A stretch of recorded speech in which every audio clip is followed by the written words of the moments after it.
Bonjour, bienvenue. Je vais vous laisser. Merci pour ces applaudissements, merci. Bienvenue, bonjour à tous. Bon, je sens que vous êtes en forme, je sens que vous avez vous êtes très heureux de vous retrouver. Eh bien, moi aussi, je suis ravie d'être avec vous pour ce Congrès national famille rurale. Je me présente, je m'appelle Estelle Martin, je suis journaliste et c'est donc moi qui vais vous accompagner pour cette grande réunion de famille version XXL. Donc, j'ai vu que vous étiez très en forme, donc on va essayer de tenir le tempo avec vous pour ce grand rendez-vous. Alors, nous allons parler de vous en tant que bénévole, de vous en tant que membre de famille rurale, des familles que vous accompagnez, 160 000 familles quand même, un énorme maillage sur le territoire. Et vous le savez, votre mouvement a toujours voulu être pionnier. Et on va continuer avec cette question, comment innover avec les familles sur les territoires. C'est le thème de ce congrès national et nous sommes là pour en discuter. On va échanger, on va débattre. De nombreux intervenants vont défiler sur cette scène aujourd'hui et demain. Ils sont sociologues, économistes, psychologues, philosophes. Ils vont vraiment nous donner leur point de vue. Donc on espère aussi que vous allez interagir effectivement avec les ateliers qui vous attendent cet après-midi, des ateliers, des labs, des conférences. Donc vous allez être très très pris. On va faire la fête. Vous avez commencé ce matin et vous allez continuer ce soir avec des groupes qui sont là pour vous faire danser jusqu'au bout de la nuit, on l'espère. Mais on va revenir sur le thème. Le thème très important de ce congrès national, c'est l'innovation. Encore faut-il que les services publics suivent. Eh bien, ça tombe bien, puisque Jacques Mézard, le ministre de la Cohésion des Territoires, est avec nous. Il va me rejoindre dans quelques minutes sur cette scène avec votre président, Dominique Marmier. Mais je vous propose, sans plus attendre, d'accueillir avec votre enthousiasme que j'ai pu découvrir ce matin, donc ceux qui nous accueillent ici à Rodez, à savoir Charles Vangelista, président de Famille Rurale Occitanie, et Adeline Canac, présidente de la Fédération de l'Aveyron. Allez, on les accueille avec beaucoup d'enthousiasme. Merci.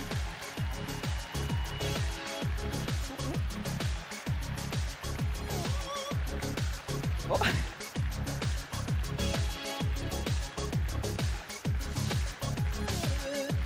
Voilà, Charles Vangelista et Adeline Canac qui vont me rejoindre, je l'espère bien. Non, ils ne sont pas encore là. Alors, ils sont peut-être avec le ministre. Donc, ils se font attendre. On va effectivement... écoutez, voilà, ils ont disparu. Non, ils vont revenir. Donc voilà, est-ce que vous êtes en forme? A priori, oui. Donc, vous allez participer pleinement. Tout le monde est inscrit aux ateliers, aux conférences de ce soir? De cet après-midi, pardon, très bien. Et quelle est la délégation qui a les cloches, en fait? Qui sont les messieurs qui... Voilà, je les ai repérés avec des beaux chapeaux. Bravo. Donc voilà, vous allez faire du bruit pour que nos hôtes... Donc je crois que ce n'était pas si courant de vous retrouver ainsi tous ensemble. Donc voilà, toute la grande famille rurale est avec nous. Encore une fois, on va vraiment aller dans le fond... de ce sujet intéressant qui est l'innovation, parce que vous pouvez porter cette innovation au cœur du territoire, et nous serons là pour en discuter avec la philosophe Cynthia Fleury, avec l'économiste Nicolas Bouzou. Donc je sens que vous êtes très très pressés de commencer, moi aussi, mais alors on va attendre Adeline, donc Adeline Canac et Charles Vangelista, pour qu'ils nous accueillent ici à Rodez. Est-ce que c'est la première fois que certaines viennent ici à Rodez en Aveyron? Je pense que vous avez été bien accueillis. Il y avait un dîner déjà hier qui était très très sympathique. Non? Il y avait un petit déjeuner ce matin qui était très sympathique. Donc voilà, et on va continuer puisqu'il y a beaucoup d'événements qui sont prévus tout au long de la journée. Et on compte sur vous encore une fois pour participer à tous ces ateliers. On va parler innovation, on va parler ruralité et on va parler laboratoire. Laboratoire en sens où comment le monde rural peut devenir un laboratoire de cette innovation que vous portez. Et donc voilà, je ne sais pas, je vais peut-être faire des claquettes. Je ne suis pas très très très douée en claquettes. Donc voilà, je vous propose d'applaudir. Ils sont avec nous, Adeline Canac et Charles Vangelista.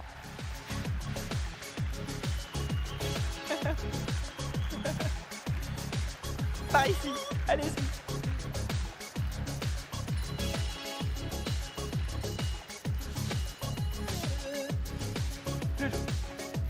Voilà.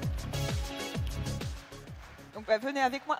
On vous a attendu, hein. Vous savez mener le suspense. Bravo Charles et Adeline, là ils étaient chauds bouillants, ils vous attendaient, moi aussi d'ailleurs. Donc merci de nous accueillir déjà. Pour beaucoup, c'est une nouveauté de venir ici, à Rodez, dans l'Aveyron, dans votre très belle région. C'est important d'organiser un tel congrès ici? Évidemment que c'est important puisque on est en plein dans la ruralité. Et donc pour nous, c'est un vrai plaisir d'accueillir tout le monde. Et voilà quoi. Donc je dis déjà bonjour à tous. Et c'est quand même avec une certaine émotion et une très très grande joie que je vous accueille dans notre belle région. Alors, plus de 8000 adhérents, 7 fédérations. Et bien sûr, on est heureux de vous accueillir pour ce congrès qui a été co-organisé donc, avec la Fédération départementale de l'Aveyron et bien sûr la Fédération nationale. Je vous souhaite un agréable séjour et que cet événement soit riche en réflexion et d'échanges. Ça va l'être, on en est sûr, ils sont très prêts. Alors Adeline, vous avez... Merci encore à tous et à toutes d'être présentes. Voilà, merci Charles. Alors Adeline, vous êtes la présidente de la Fédération départementale de familles rurales dans l'Aveyron, une fédération très active, je rappelle, 49 associations, 4000 familles concernées, 600 bénévoles. Si vous le voulez bien, on va découvrir ce que vous faites dans le département avec Familles rurales, avec ce film, et on en parle juste après. Merci Estella.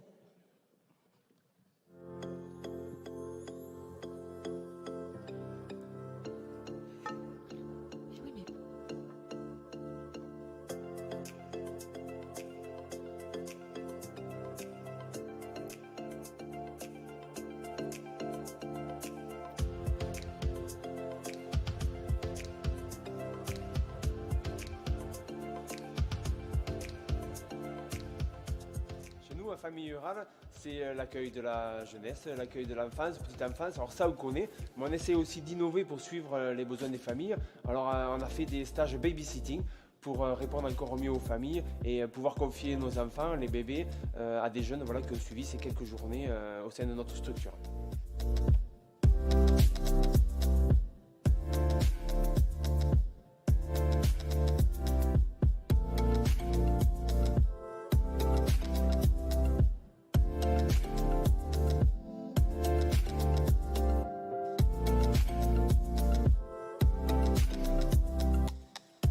L'atelier orchestre, pour nous les jeunes, c'est un conservatoire rural. Famille rurale, c'est aussi ça, rejoignez-nous.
Ici, 300 adhérents participent aux divers ateliers, conversation anglaise, l'encadrement, le scrapbooking, les danses traditionnelles, l'art floral.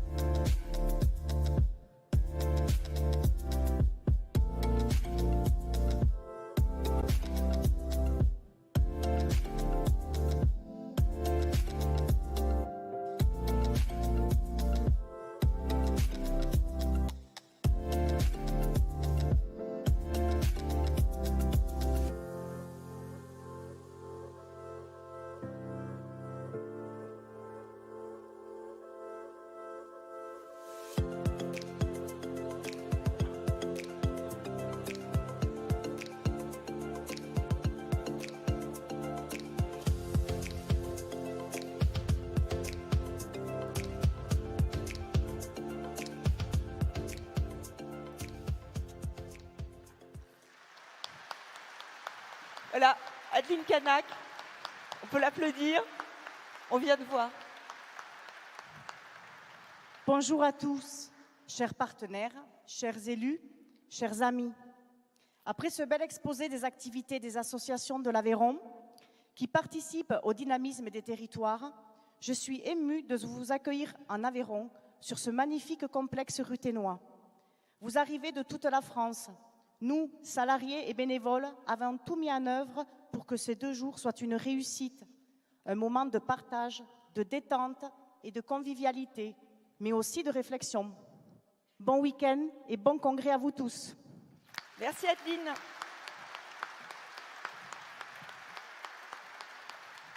Alors Adeline, Charles, je vous propose de vous installer puisque nous allons maintenant accueillir le président de Famille Rurale, Dominique Marmier, et le ministre de la Cohésion des Territoires qui nous fait le plaisir d'être avec nous, Jacques Mézard, qui est donc ici, qui va nous rejoindre sur scène, qui est là aussi un peu en voisin. Donc voilà, je vous demande d'applaudir messieurs Marmier et Mézard. Merci.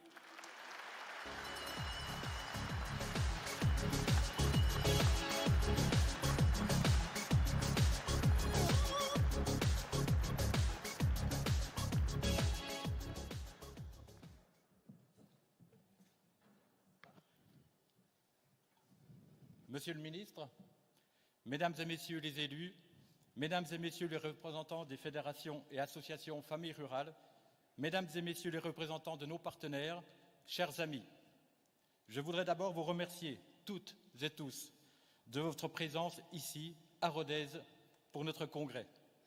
Quel plaisir de vous retrouver dans cette belle ville, emblème d'un département rural dont nous connaissons le dynamisme et la capacité d'action.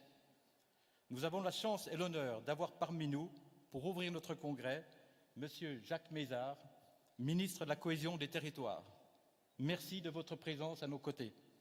Monsieur le ministre, nos liens avec votre ministère sont certes naturels, mais aussi solides et durables grâce au partenariat que nous avons initié il y a déjà 3 ans et que nous poursuivrons. Merci également à nos partenaires qui sont aujourd'hui avec nous et dont l'accompagnement et le soutien ont été précieux pour organiser cette manifestation. Merci enfin aux associations et à la Fédération Famille Rurale de l'Aveyron, chère présidente Adeline, pour leur accueil et leur implication forte dans l'organisation de ce congrès. Organiser cet événement à Rodez, c'est un symbole. C'est affirmer une nouvelle fois notre vision des territoires ruraux, une vision moderne, audacieuse et porteuse d'avenir, et renforcer notre action au service des familles qui les peuplent. C'est le message que je souhaite vous délivrer pour démarrer nos travaux. Soyons convaincus du potentiel de nos territoires, de leurs atouts, de la créativité de leurs habitants. Certes, des difficultés existent. Accès aux services publics, à la santé, au transport, à la fermeture des commerces. Ces réalités, nous les connaissons bien. Mais la ruralité, c'est aussi la qualité de vie, c'est la proximité, l'entraide, la solidarité, des valeurs qui nous sont chères et que nous portons fièrement à Famille Rurale. Car oui, nous l'affirmons, les territoires ruraux sont une chance pour l'ensemble du pays. Résistons à la tentation des discours déclinistes, parfois véhiculés dans l'opinion publique. Et sans ignorer les difficultés, soyons convaincus de nos atouts et renouvelons notre confiance à l'intelligence des territoires. C'est l'un des enseignements que nous devons tirer de notre grande étude « Territoires ruraux, perception et réalité de vie » qui a été réalisée spécialement avec l'IFOP à l'occasion de cet événement. Nous le verrons tout à l'heure avec M. Frédéric Dabi qui nous en prêtera les résultats. Les ruralités présentent pour leurs habitants, mais aussi pour l'ensemble des Français, une réelle attractivité, à condition toutefois d'être capables collectivement de relever les défis de l'innovation et de la modernisation de nos territoires. La révolution numérique qui bouleverse nos modes de vie, nos relations sociales, nos façons de produire, nous en offre la possibilité. Elle peut effrayer par sa rapidité et ses technologies, qui parfois nous dépassent et d'où nous ne mesurons pas encore la portée, mais elle constitue une opportunité sans précédent pour les territoires ruraux. Les objets connectés, la domotique, le télétravail, la télémédecine, la robotique pourront apporter des solutions concrètes à de nombreuses problématiques rurales. si nous les conjuguons avec nos valeurs d'entraide, de solidarité et de proximité. Mais le chemin est encore long. La couverture numérique des territoires, première condition de l'utilisation de ces technologies, malgré les progrès enregistrés, reste trop faible. Et 13 millions de nos concitoyens sont aujourd'hui en difficulté avec le numérique. La fracture numérique est une réalité. Sans une mobilisation forte pour équiper le territoire, sans une politique ambitieuse d'inclusion numérique, nous ne parviendrons pas à faire de cette opportunité un succès. Notre congrès sur le thème de l'innovation s'inscrit dans cette ambition. Je suis certain que les nombreuses interventions prévues jusqu'à demain attiseront notre curiosité, nous inspireront et nous donneront les motivations et la force d'agir, comme avant nous, nos prédécesseurs, pour inventer avec les familles, pour les territoires, les solutions de demain. C'est dans cet esprit que nous avons créé Eureka. Cette application web vous permet de tester vos connaissances sur les innovations de familles rurales de 1942 à nos jours. Elles sont nombreuses. Mais surtout, elle vous permet de proposer vos idées, de partager vos initiatives, de participer aux projets d'avenir. Les nouvelles dates du mouvement sont à écrire. Alors, n'hésitez pas, à vous de jouer. Si la transition numérique est porteuse de promesses, elle ne peut constituer l'unique espoir des territoires. Il nous faut répondre rapidement et avec efficacité aux enjeux de mobilité, au recul des services de proximité, à l'évolution des modes de consommation, qui rendent le quotidien des ruraux plus difficile et alimentent un sentiment d'abandon que l'on ne peut pas occulter.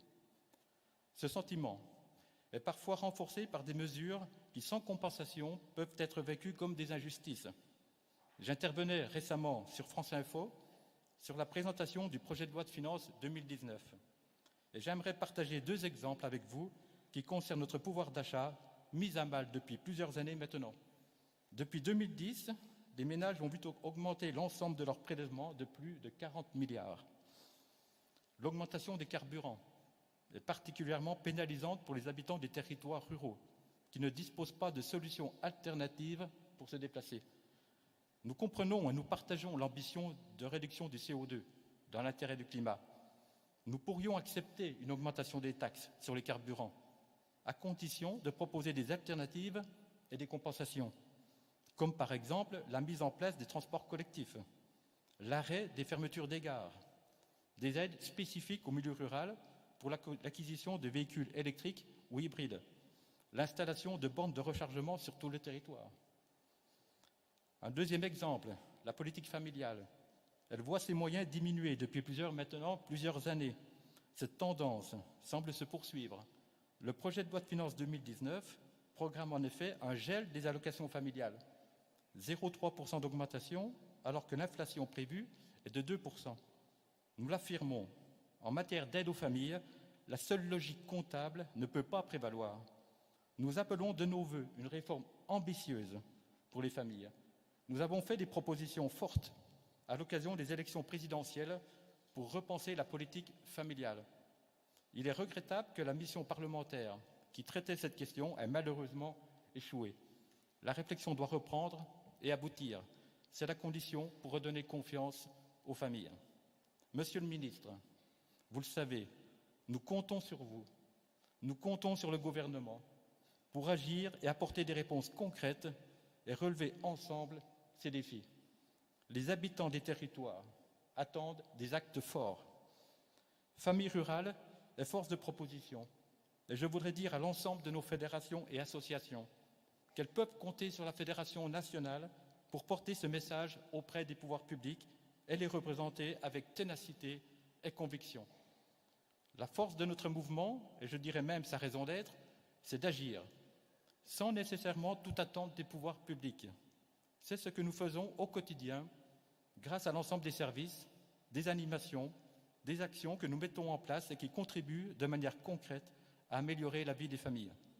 Mais nous comptons aussi sur le soutien du gouvernement, des collectivités, des acteurs privés, car j'en suis persuadé, c'est l'alliance de nos forces qui nous permettra de moderniser les territoires ruraux et de répondre à l'aspiration de 81% des Français, à savoir vivre à la campagne.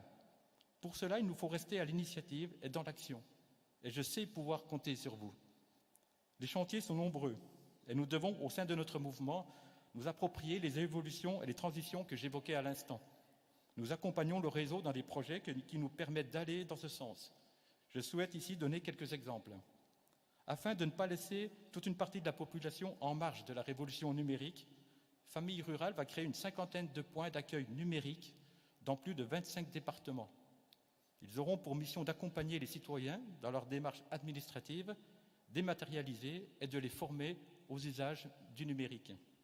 De plus, avec le soutien des fonds européens, Famille Rurale lance des expérimentations de tiers-lieux dans 4 régions sur une vingtaine de sites qui permettront aux habitants d'avoir accès, près de chez eux, à un espace rural de coworking, de services mutualisés, de convivialité, d'échange et de créativité.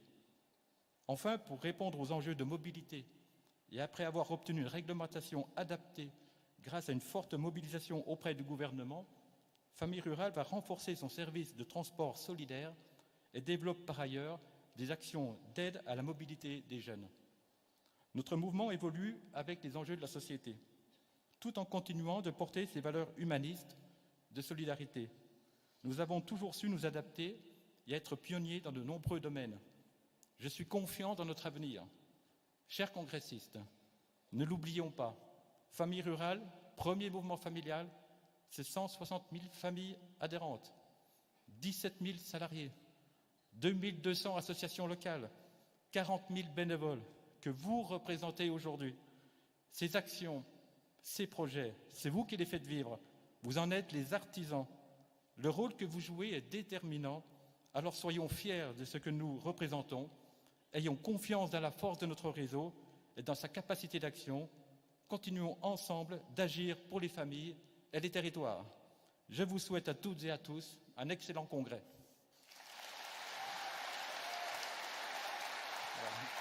Merci Dominique Barbier. Voilà, innover avec les familles.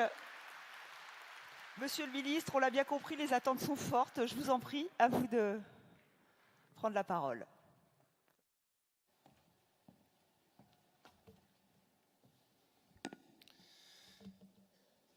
Monsieur le Président national, Monsieur le Président régional, Madame la Présidente départementale qui nous accueille, puis je salue bien évidemment le maire de Rodez, mon ami Christian Tessèdre, les parlementaires de l'Aveyron ici présents, députés et sénateurs, bien sûr Madame le Préfet, et puis vous tous ici, vous tous qui représentez ce monde rural. Je suis un rural et je suis fier de l'être. Je suis né près d'ici, à quelques dizaines de kilomètres, dans ce département du Cantal auquel je suis profondément attaché, et j'y suis toujours un élu local. La ruralité, je sais ce que c'est. Je sais ce que c'est et je suis convaincu que c'est une force pour une nation comme la France. Et ce qui m'indigne, ce que je rejette, c'est la connotation parfois péjorative qui accompagne le mot rural. Je suis de ceux qui considèrent que la politique de ce pays ne peut pas se faire simplement dans le 6e et le 7e arrondissement de Paris.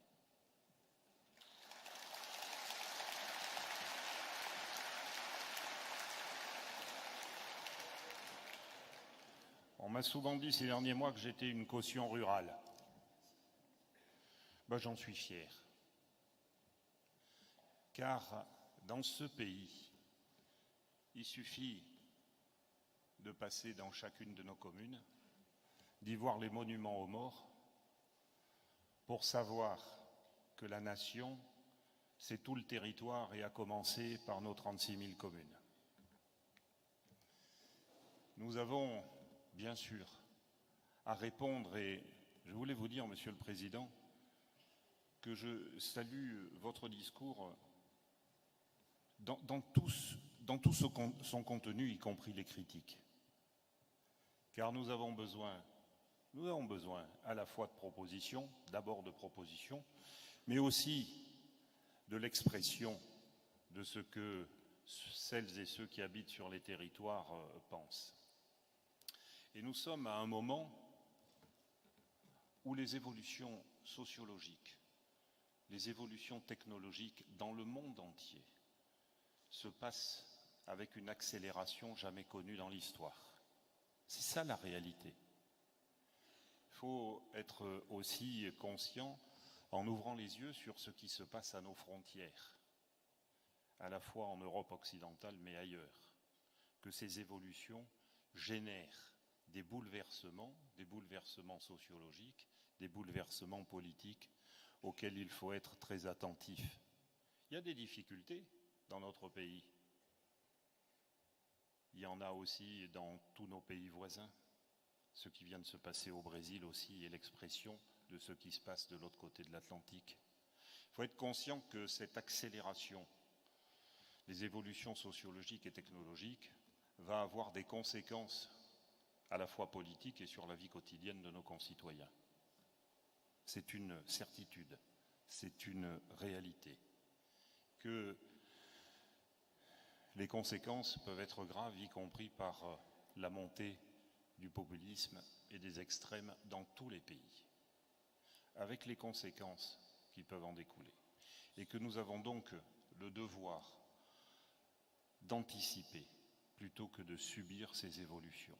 Et la difficulté de nos systèmes politiques, c'est qu'on a plutôt l'habitude de subir les évolutions que de les anticiper. Je suis de ceux qui croient à la capacité de la démocratie. La démocratie, c'est la représentation démocratique.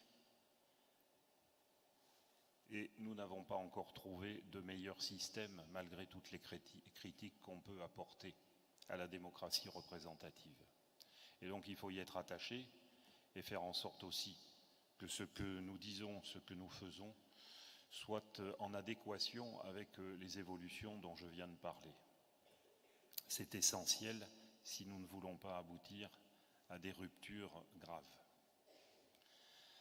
Dans ce contexte, le monde rural est une richesse.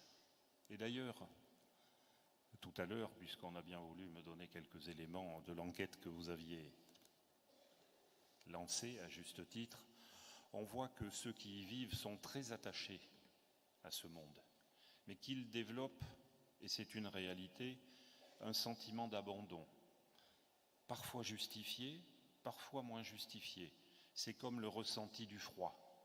Et étant aurillacois, le froid, je sais ce que c'est. Et donc, face à cela, il n'y a que de bonnes solutions à trouver. Et Monsieur le Président, en parlant d'innovation, en parlant de modernisation, vous avez utilisé les bons mots. Nous avons, par rapport à ces évolutions, le devoir non seulement de les accompagner, mais si possible, je l'ai dit, de les anticiper et de les précéder. Alors je vais essayer.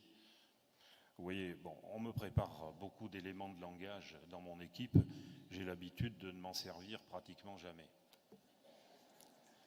Mais ça ne veut pas dire que ce ne sont pas de bons éléments de langage. Mais ça veut dire que je préfère vous dire ce que je pense et j'ai l'habitude de faire ce que je dis.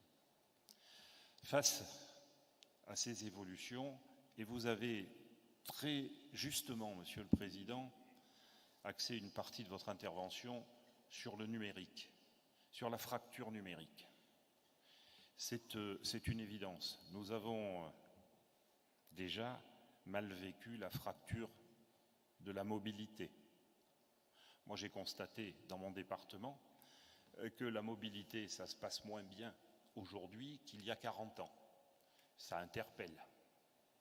Sur le numérique, nous ne pouvons pas accepter qu'il y ait une fracture numérique. Elle existe en ce moment et les engagements pris par le président de la République sont clairs, fermes et nous sommes en train justement de mettre en place les instruments pour lutter contre cette fracture et pour l'effacer. Il y a plusieurs dispositions qui ont été prises. D'abord sur la téléphonie mobile, et je vais en parler rapidement, Mais avant de parler de téléphonie mobile, moi qui suis de ces territoires, j'ai expliqué très clairement au PDG d'Orange que pour ceux qui n'ont pas encore une bonne téléphonie mobile, quand il y a des coupures de la téléphonie fixe et qui mettent des mois à réparer, c'est intolérable dans la 6e puissance mondiale. Et que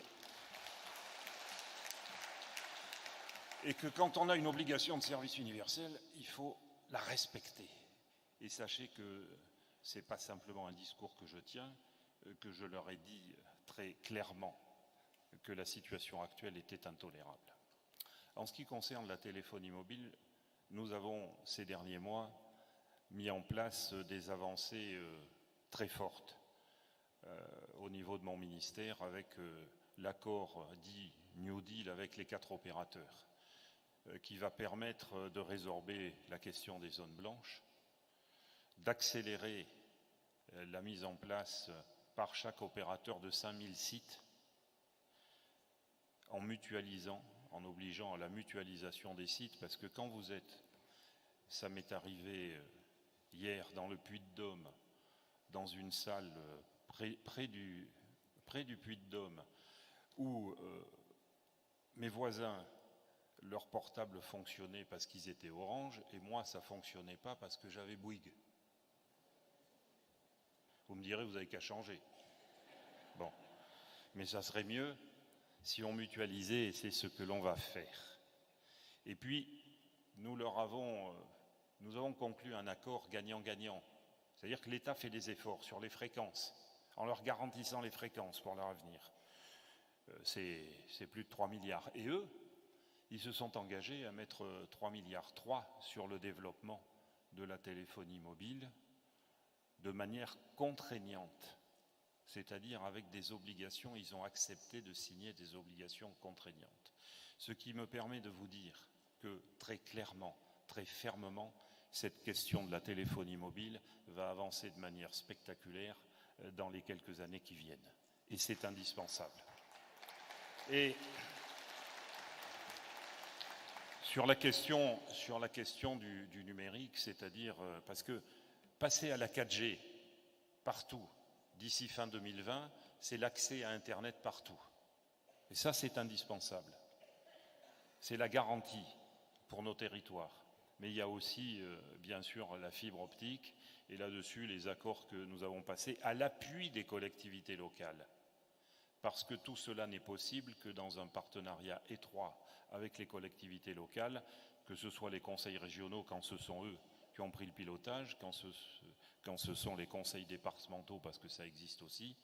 Et très, très clairement, les choses vont avancer vite. D'ailleurs, l'Aveyron, en travaillant de manière conjointe et solidaire avec la Lozère et le Lot, a pris des initiatives tout à fait positives et que je tiens à saluer. Donc, ce sujet, on le connaît et on l'a pris à bras-le-corps. C'est un engagement formel du président de la République. Mais quand on a les infrastructures, ça ne suffit pas. Il faut s'en servir. Et nous avons aussi, et je sais les efforts que vous faites, vous, à ce niveau-là, il faut que nos concitoyens de tous âges et de toutes conditions puissent avoir accès au numérique quand l'infrastructure existe. Et là, il y a encore du boulot. Il y a encore du boulot. Il y a encore beaucoup de travail et nous en sommes parfaitement conscients. Là-dessus, je pense aussi, et je salue l'initiative que vous venez de prendre sur 25 départements, mais il y a aussi, et nous allons enclencher un processus de développement des maisons de services au public. Il y en a déjà 1200, mais il faut les développer. Nous sommes dans une période un peu d'expérimentation et qui doit déboucher après l'année 2019 sur un déploiement important avec une volonté, c'est que dans ces maisons de services au public, l'accès, la formation au numérique soit une des priorités. Donc c'est un sujet qui est vraiment pris en compte par le gouvernement. Je n'oublie jamais les Outre-mer et j'en reviens, madame. J'y étais avec le président de la République et vous savez, on ne les oublie pas. Et vous savez, moi j'ai l'habitude de dire ce que je pense très clairement. J'étais à la Guadeloupe avec le président de la République, à la Martinique, à Saint-Martin. Le président a posé la première pierre du CHU de la Guadeloupe. 580 millions d'euros à 100% à la charge de l'État.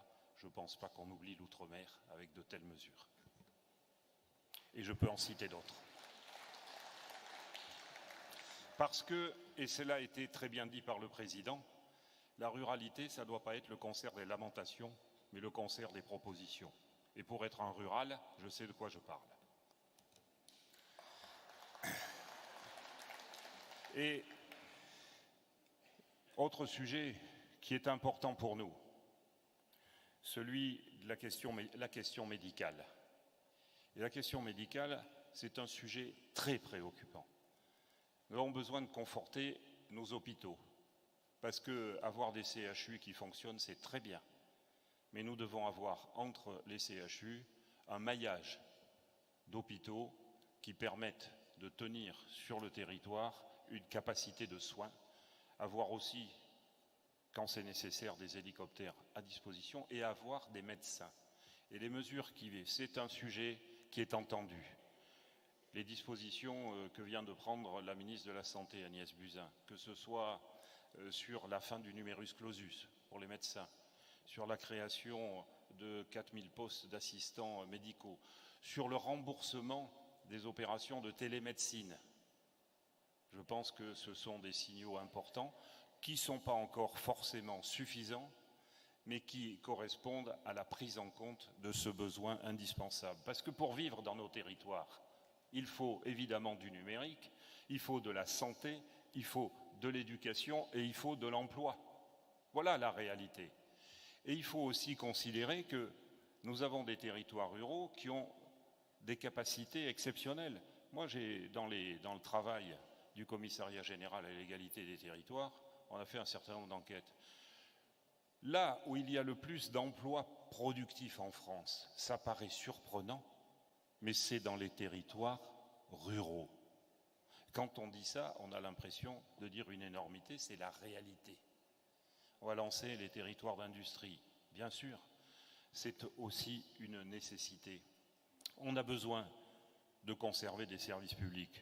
Vous savez, j'en suis le premier convaincu, parce que ce soit en matière d'éducation, que ce soit en matière de santé, que ce soit en matière d'administration, Madame le Préfet.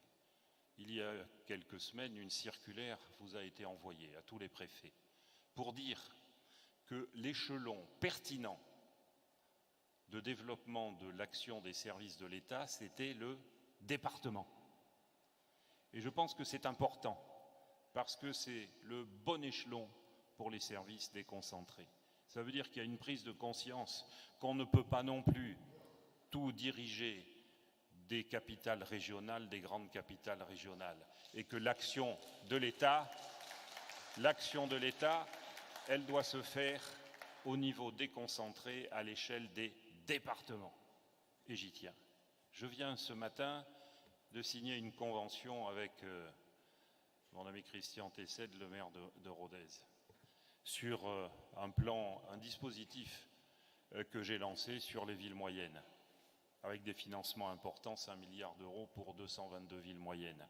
Parce que ces villes moyennes, ces pôles de centralité entre les métropoles, sont indispensables et que nous devons, au niveau de l'État, faciliter la réalisation de leurs projets, accélérer la réalisation de ces projets en faisant confiance aux élus locaux. La caractéristique de ces projets qui sont importants pour le monde rural, parce qu'une ville moyenne, elle est en osmose permanente avec les territoires ruraux qui l'entourent. Une ville moyenne qui va mal, le territoire rural autour va mal et réciproquement. Donc c'est un dispositif important, c'est 5 milliards d'euros, mais qui est à disposition des élus locaux. Le comité de projet, il est présidé par le maire, pas par le préfet. Madame le préfet, je vous l'ai dit, les services de l'État sont là pour être facilitateurs. Alors, et c'est le message que je passe partout, chaque fois que je rencontre un préfet ou un SGAR. Faciliter, il y en a assez de la complexité administrative. Un des soucis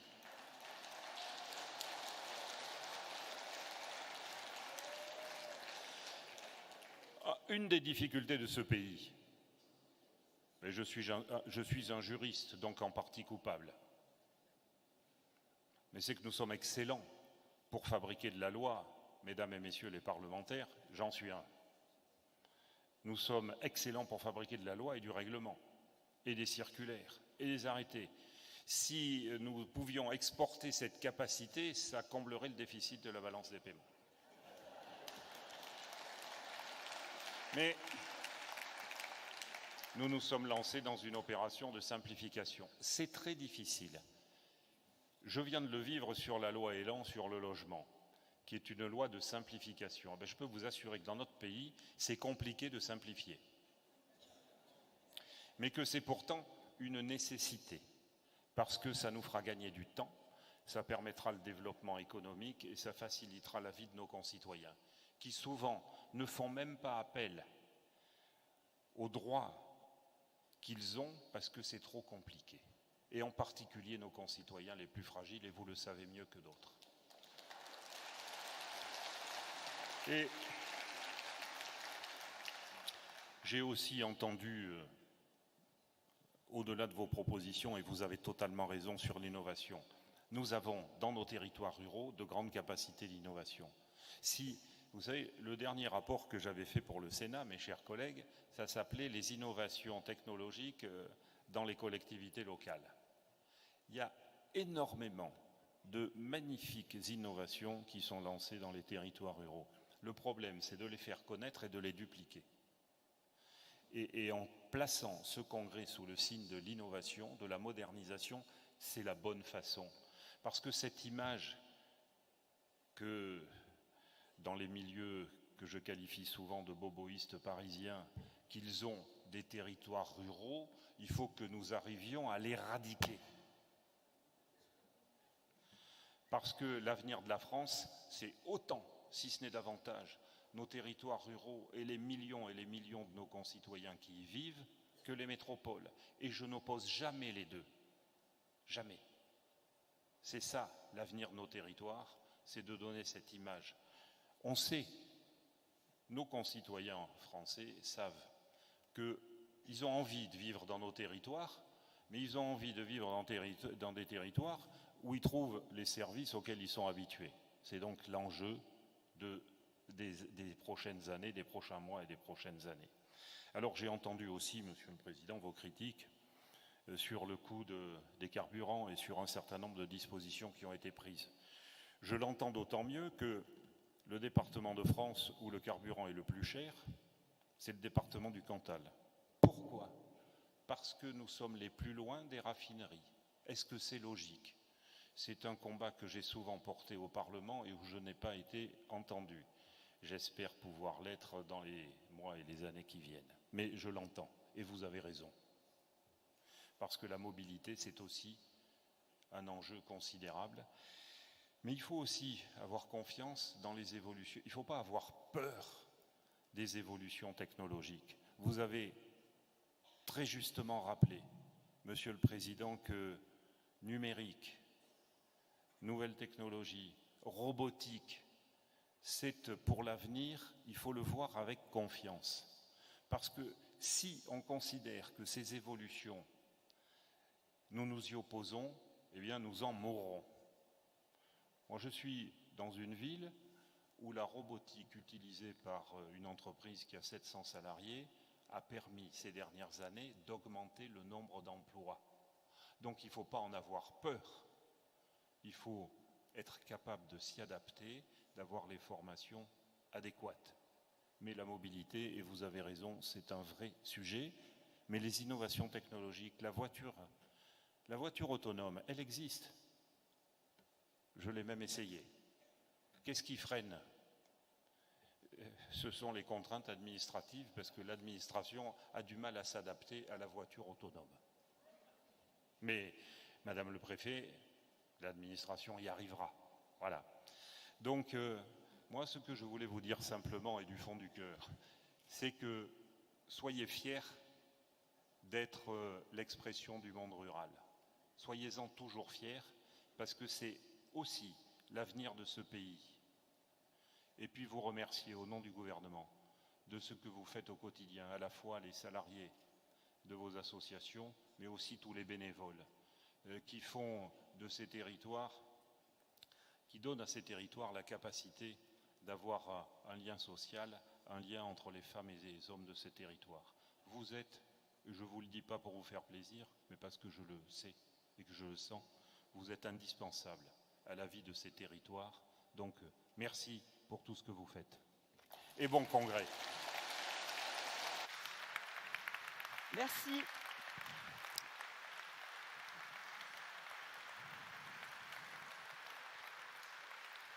Si vous voulez bien vous avancer, merci Monsieur le Ministre, on va immortaliser ce moment avec effectivement les présidents. Voilà, petit instant photo de famille avec président national, président régional et départemental et Monsieur le Ministre de la Cohésion des Territoires. Voilà, merci à vous, merci beaucoup.